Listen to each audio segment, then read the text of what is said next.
NTN 24 está con los protagonistas de la noticia. En Ciudad Antigua, Guatemala, hacemos contacto con nuestro enviado especial a la Asamblea General de la OEA, Juan Carlos Aguirre, quien se encuentra en estos momentos con Roy Chatterton, embajador de Venezuela ante la OEA. Juan Carlos, adelante. Muy buenas tardes con su invitado. Saludos, estamos en esta cobertura especial de NTN 24 para toda Latinoamérica, los Estados Unidos y el Caribe de la Asamblea número 43 de la Organización de los Estados Americanos llevada a cabo en la Antigua Guatemala.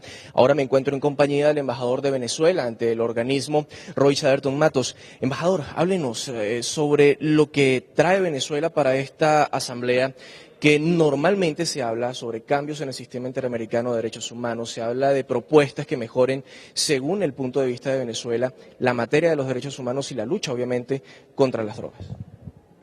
Sí, son compromisos del gobierno bolivariano, continuados por el comandante presidente Nicolás Maduro, que tiene que ver con el fortalecimiento a lo largo y ancho de todo el continente, de todos los niveles de protección y de lucha y de promoción de los derechos humanos, por supuesto debido a ciertas circunstancias que hemos denunciado en muchas ocasiones más allá del sistema interamericano de derechos humanos, pero en todo caso nuestro compromiso en ese sentido es muy firme dentro de UNASUR, dentro de la CELAC, dentro de la comunidad internacional, dentro del Consejo de Derechos Humanos de las Naciones Unidas, donde somos un participante activo y confiado en la buena fe de esos espacios que no están dominados por influencias extrañas.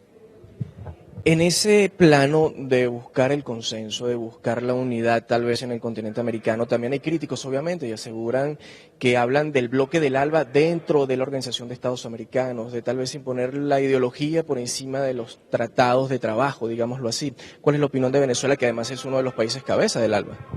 Bueno, yo diría que esas son opiniones probablemente de quienes encabezan a otros grupos que no voy a mencionar para no entrar en polémicas, pero que temen el proceso de democratización y de liberalización, y voy a inventar la palabra, de independización del sistema interamericano de derechos humanos. Dentro de la OEA tenemos países que son miembros del ALBA, que son miembros de Mercosur, que son miembros de UNASUR, que son miembros de la CARICOM, que son miembros del sistema centroamericano de integración.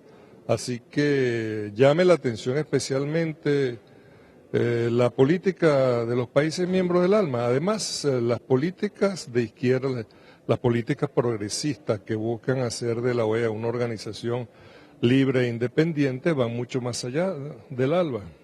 Embajador, en esas políticas que ustedes vienen implementando, pues también se está hablando de lo que viene ocurriendo, obviamente, en lo que nombraba en una rueda de prensa que diera hoy el canciller anfitrión, el canciller de Guatemala. ¿Tiene algo que ver tal vez esa postura sobre el sistema interamericano de derechos humanos, sobre incluso la sede del sistema?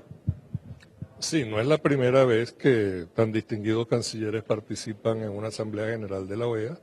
En el caso de los Estados Unidos quizás sea por vía excepcional, pero han participado en otras ocasiones y en algunas en una actitud muy agresiva, como fue en la Asamblea General de Panamá, donde la señora Condoleezza Rice no tuvo la capacidad de tolerancia para escuchar al canciller Nicolás Maduro. Así que, de todas maneras, ojalá que vengan en una actitud positiva todos los cancilleres.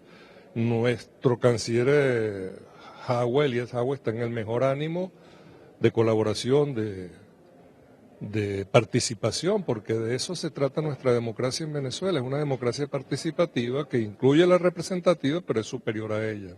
Habla de la democracia en Venezuela, algo cuestionado. Hoy hubo una reunión con sectores de la sociedad civil, interrumpieron a José Miguel Insulza, interrumpieron su alocución, en algún momento hubo hasta discrepancias directas. ¿Qué es lo que está pasando en Venezuela en este momento donde se pide esa auditoría, por ejemplo, y ahora buscan lobby algunos sectores de la oposición para llegar a la comunidad internacional? Sí, hay dos aspectos allí. En primer lugar, un mal perdedor.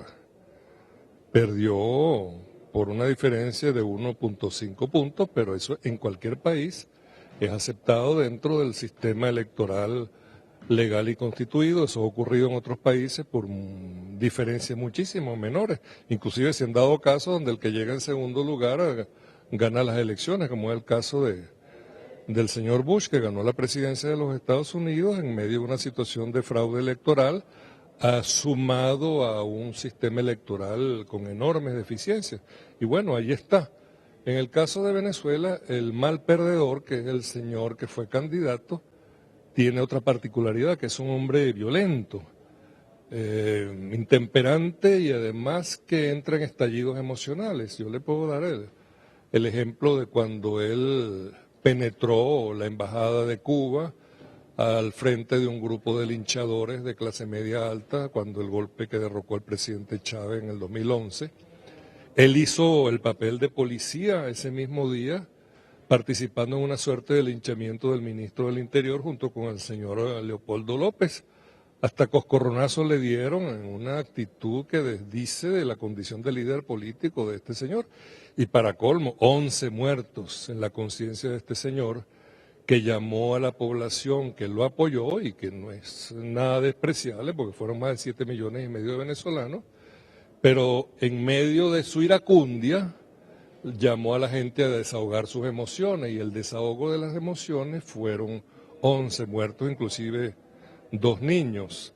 Así que ese es un inventario muy perverso que tiene este señor y por supuesto con apoyo internacional, con financiamiento internacional, incluyendo la novedad fresca del Instituto Internacional Demócrata, del Partido Demócrata, pues viaja por todo el continente tratando de sumar apoyo a su denuncia de que el gobierno de Venezuela, el legítimo gobierno de Venezuela, no lo es.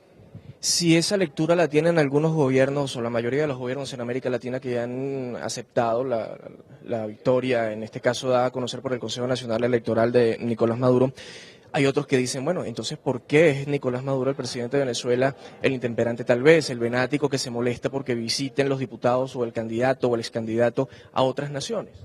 Lo más normal del mundo, y ese es el mismo caso del señor Capriles, él visitó como candidato a Colombia. Y eso es normal, nosotros recibimos líderes de oposición como recibimos líderes políticos de todo tipo de tendencias y de cualquier parte del mundo. Pero cuando se entra en una suerte de cruzada para procurar el desconocimiento del gobierno constitucional de Venezuela por parte de otros gobiernos o de las instituciones democráticas de otros países, ya se está incurriendo allí en una falta muy grave.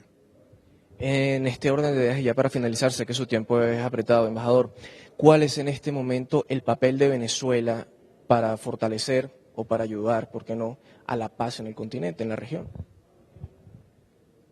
Históricamente nosotros somos un país pacífico, somos el único país de América Latina, y eso es bueno que se tenga en cuenta, que nunca ha tenido guerra ni con un vecino ni con un lejano. Dentro del vecindario tenemos el historial impecable de que la única vez que nuestras tropas salieron de Venezuela fue para llevar la libertad a otros países, y dentro de ese criterio, y ahora reforzado con el espíritu bolivariano de independencia y de soberanía, pues nosotros somos un factor definitivo y comprometido en todos los niveles y en todos los avances en materia de pacificación de este continente. Lo hicimos una vez, embajador, en Honduras, hace unos 2 años atrás. Una palabra, una definición brevemente, por favor. Por ejemplo, Nicolás Maduro. Un tremendo líder. Elías Agua. Un gran canciller. Enrique Capriles. Un mal perdedor. Y un violento. Oposición venezolana.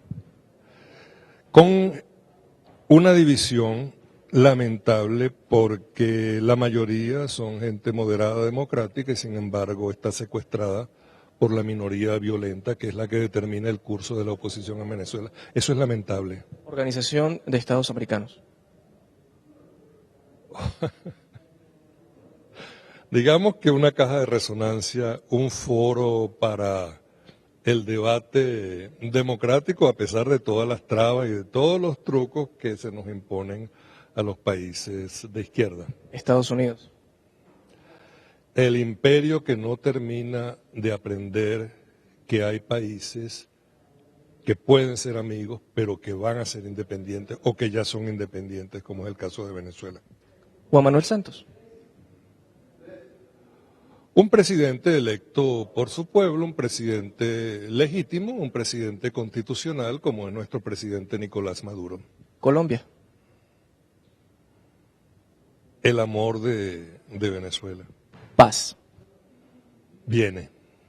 Muchísimas gracias, embajador, por haber estado con nosotros en esta transmisión especial de NTN 24 que empieza desde hoy, que como lo ha dicho además el canciller guatemalteco, es por primera vez una de las asambleas en la que mayor asistencia de cancilleres van a estar. Normalmente han estado entre 22 y 23, en esta oportunidad se aproxima a las 28 representaciones de cancilleres de todos los países de América, que obviamente también del Caribe, que convoca la Organización de Estados Americanos en una asamblea que empieza en el día de mañana y terminará el próximo jueves en horas de la noche. Información que manejamos hasta el momento y con ella retornamos a nuestro centro internacional de noticias.